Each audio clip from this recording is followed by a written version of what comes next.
talked about energy efficiency in the LED approach on these big lights. What about the lifetime of the light? What's the difference between, I mean, a lot of these older versions are gas fueled, as I understand it.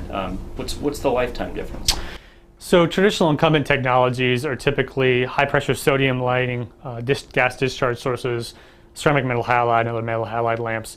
The lifetime on those devices range from 10,000 to maybe 30,000 hours. The problem with those type of light sources is that their lumen depreciation, or the amount of light they have when you first turn them on till when they depreciate or get dimmer, is somewhat short. So they do tend to get dimmer over time. LEDs, the lifetime is also denoted by a metric called lumen depreciation, but we're seeing that in the range of 50 to 70,000 hours, so quite an extended amount of time.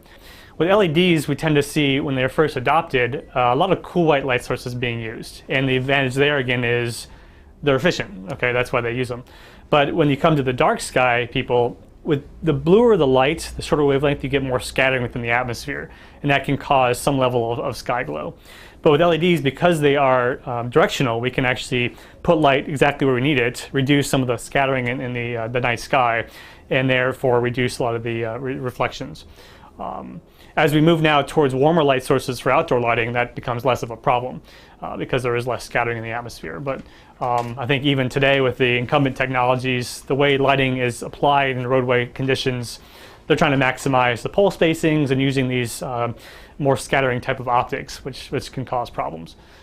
So whenever you're flying into a city, for example, you can see what good lighting is and what poor lighting is just based on the layout of the light on the ground and how you can see that from the airplane. So if you can't see these scattering elements off the light fixture, it's a good design.